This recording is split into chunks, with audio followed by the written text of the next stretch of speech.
Rusk अभी खुशी तेही नोंडे कार्य थोड़े कठिन रहे बोना। आज हम सब लोग यहाँ उपस्थित थे। अभी यह संकल्प यात्रा है। अब संकल्प यात्रा में कुछ तो अपने केंद्र की उपलब्धि के बारे में और फिर प्रदेश में क्या क्या हो रहा है उसके बारे में भी आप सब लोगों को मैं कोशिश करूंगा थोड़ी बताने का। आप सबने देखा कि जब केंद्र में हो या प्रदेश में हो भारतीय जनता पार्टी के नेतृत्व में सरकार बनती है तो पूरे देश में विकास की चर्चा होती है या विकास का काम होता है। लेकिन जब देश और प्रदेश में ही कांग्रेस की या जेएमएम की जैसे पार्टियों की जब सरकार बनती है तो चर्चा क्या होता है? लूट की चर्चा होती है, भ्रष्टाचार की चर्चा होती है। और इसलिए मैं आप सब लोगों से कहता हूं कि ये जो बेसिक फर्क है भारतीय जनता पार्टी काम करने के लिए है और झारखंड मुक्ति मोर्चा कमाने के लिए है। इसलिए आप देखें झारखंड मुक्ति मोर्चा अपने परिवार के लिए राजनीति करते हैं, पैसे के लिए वो लोग राजनीति करते हैं और भारतीय जनता पार्टी जनता के लिए राजनीति करती है, गरीबों के लिए राजनीति करती है, किसानों और मजदूरों के लिए राजनीति करती है। और इसलिए मैं आज आप सबसे यही कहने के लिए आया। आप जरा याद करिए, आज हम झारखंड प्रदेश में हैं। अब गर्व से हम सब लोग कहते हैं कि हम झारखंड राज्य के वासी हैं, लेकिन झारखंड राज्य को बनाने के लिए यहाँ के लोगों ने कितनी लंबी लड़ाई लड़ी है। जब देश स्वतंत्र हुआ उसी समय से लड़ाई चल रहा था। लेकिन दिल्ली में सरकार किसकी थी? कांग्रेस पार्टी की सरकार होती थी। पहले पंडित जवाहरलाल नेहरू प्रधानमंत्री बने, इंदिरा गांधी प्रधानमंत्री, राजीव गांधी प्रधानमंत्री, नरसिम्हा राव प्रधानमंत्री और झारखंड पार्टी या झारखंड मुक्ति मोर्चा के जो नेता रहे तो उनके यहाँ खेलते रहे, खाते रहे, लेकिन कभी भी झारखंड को ही लोगों ने नहीं बनाया। बनाया क्या बताओ तो? और भारतीय जनता पार्टी के नेतृत्व में एनडीए की सरकार बनी। अटल बिहारी वाजपेयी जी देश के प्रधानमंत्री बने। कब? 1998 में और 99 में। यानी 98 में 13 महीना के लिए सरकार बनी और फिर 99 में सरकार बनी तो 15 नवंबर 2000 को अलग झारखंड राज्य बना दिया। अब बताओ, भारतीय जनता पार्टी ने जो वादा किया था कि हमारी सरकार बनेगी इस देश में, तो हम झारखंड वासियों की, यहाँ के आदिवासियों की, झारखंडियों का जो मांग है वर्षों पुराना, उसको हम सम्मान देंगे और अलग झारखंड राज्य बनाएंगे। तो ये काम को भारतीय जनता पार्टी ने पूरा किया। और इसलिए मैं आज आप सब लोगों से कह रहा हूं, भाई और बंधु, मैं आप सब लोगों से यही करने के लिए खड़ा हुआ हूं। भारतीय जनता पार्टी की सरकार बनी, अलग झारखंड राज्य बना, संथालों के लिए, आदिवासियों के लिए अलग से मंत्रालय भी बनाया अटल बिहारी वाजपेयी जी ने और संथाली भाषा को 8वीं अनुसूची में भी शामिल किया गया। और मैं लोगों से कहता हूं, पहले बूढ़े बुजुर्ग लोग जानते होंगे ना, शादी के लिए मेला जाते होंगे, कैसे जाते थे? दूर दूर पैदल, सड़कें नहीं था, गाड़ी से कहां जाएंगे? ताकि नहीं बताइए। हम लोगों के दादी लोग बैठे हुए हैं वहां पर, चाची लोग बैठे हुए। उस समय तो शादी ब्याह में लोग कैसे जाते थे? पैदल जाते थे दूर दूर तक। लेकिन आप तो गांव गांव प्रधानमंत्री ग्राम सड़क योजना में बीजेपी की सरकार ने सड़क बना दी। अब बारात लोग जाते हैं, दूल्हा दुल्हन गाड़ी से जैट करके लोग चले आते हैं कि नहीं? बात बताओ तो, ये काम किसने किया? गांव के गरीबों के दर्द को कौन समझा? बीजेपी ने समझा, अटल बिहारी वाजपेयी जी ने समझा और आज नरेंद्र मोदी जी इस बात को समझ रहे हैं। कांग्रेस ने तो 60 वर्षों तक इस देश में राज्य किया, लेकिन गांवों के लोगों की उन्होंने कभी चिंता नहीं।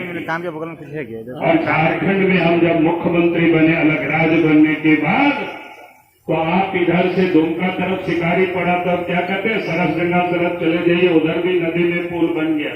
कौन नदी है? ब्राह्मणी नदी है ना। और इधर भी बन गया, सड़कें भी देखो चकाचक। पहले तो भी तो गाड़ी ऐसा वैसा चलता था कि नहीं? हम लोग आते थे तो देखते थे क्या स्थिति, क्या खराब थी। हम लोग कभी साहेबगंज जाना होता था तो मोरारो में रात्रि में रहना पड़ता था, फिर ट्रेन वहां से पकड़ करके जाना पड़ता था, या उधर से भी आए तो रात्रि में उतरे तो फिर सुबह के इंतजार करो। तो ये हालत थी।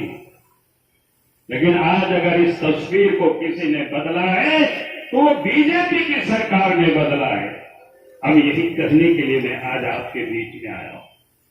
आज इस देश के प्रधानमंत्री नरेंद्र मोदी जी, उन्होंने क्या काम किया आदिवासियों के लिए, जो कि यहाँ आदिवासी भाई बहने अधिक लोग बैठे हुए, और संस्थान सरकार ने तो झारखंड मुक्ति मोर्चा के लोग अपना बापोती समझते बिना काम के।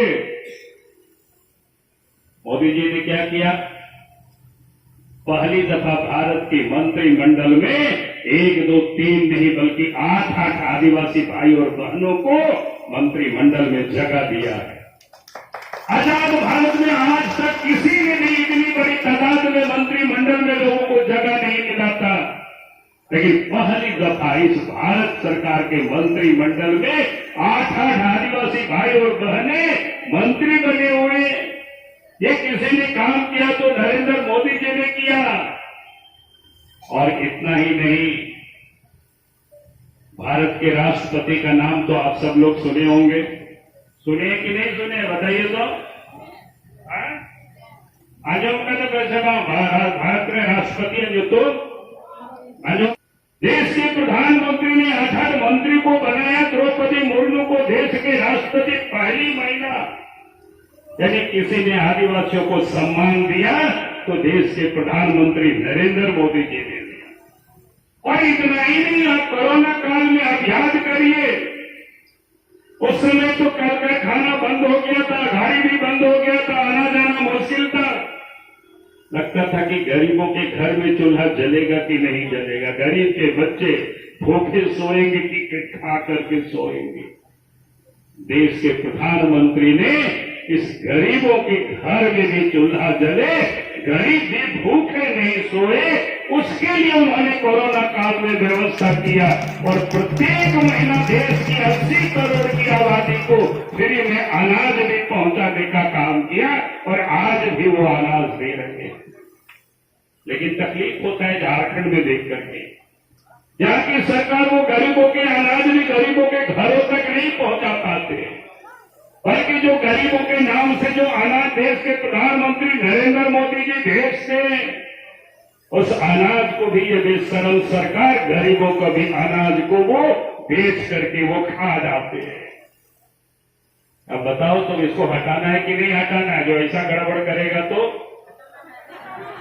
ठीक है, यही कहने के लिए आया हूं कि गांव में जाकर के बताना कि मैं ऐसे जो चोर हो जो गरीबों का भी अनाज खा जाए, उसको भी ठीक से महीना में नहीं पहुंचावे, तो फिर वैसे सरकार को हटाना है। हम यही कहने, यही निवेदन करने के लिए आया हूं। देश के प्रधानमंत्री नरेंद्र मोदी जी ने गरीबों के घर बनाने की भी चिंता करते, गरीब को भी देश के प्रधानमंत्री नरेंद्र मोदी जी ने गरीबों के घर बनाने की भी चिंता करते, गरीब को भी शुद्ध पेयजल पीने का पानी मिले, नल से जल मिले। लेकिन झारखंड की सरकार, हेमंत सोरेन की सरकार वो काम भी नहीं करती है। वो भी बड़े बड़े दिल्ली और मुंबई के ठेकेदारों को दे आए हैं ताकि यहाँ के लोग को बेचारा ही नहीं चल रहा है, इसे लूट रहे हैं।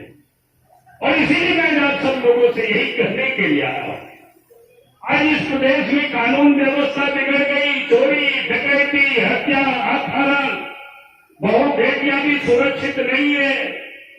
आपने देखा होगा कि आए दिन कितनी बहु बेटियों को जला दिया जाता है, कितनी बहु बेटियों को टुकड़ों में काट करके फेंक दिए जाते हैं, और उसमें से सबसे अधिक कोई प्रभावित है तो हमारे आदिवासी भाई, पहाड़िया भाई बहने सबसे अधिक प्रताड़ित। और यहाँ काम किसको मिल रहा है? क्या आप अगर उसको देखें तो यहीं पर आपके पकुड़िया में क्या है भाई? पत्थर की खदान, किसको लीज दिया हुआ है? बसंत सोरेन को, और उनके साथ कई बोकारो और कहां के कंपनी के लोग साथ में है। उसमें से कितना राजस्थान के देखो बताए और कितना एकड़ जमीन है? 100 एकड़ मैंने 300 बीघा से भी अधिक है। अब जरा सोचिए भाई, 3.5 साल हो गया, उससे पहले से किए हुए हैं, लेकिन 3.5 साल से अधिक हो गए। यहाँ के कितने लोगों को, संथाल को, आदिवासियों को लीज दिया है?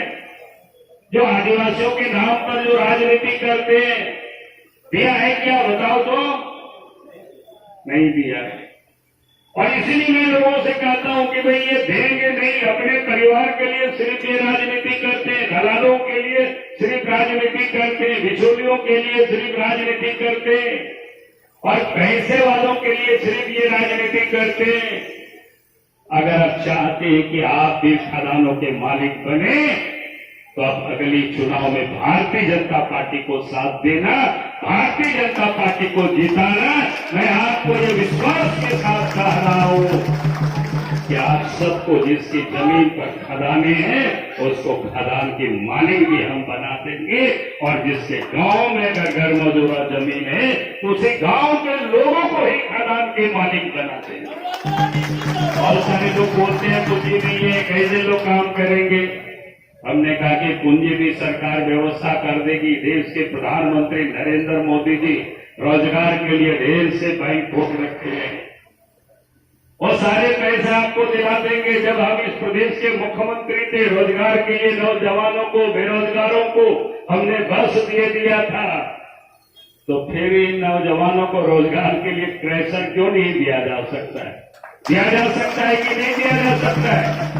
भाई ये कौन सी कठिन काम है?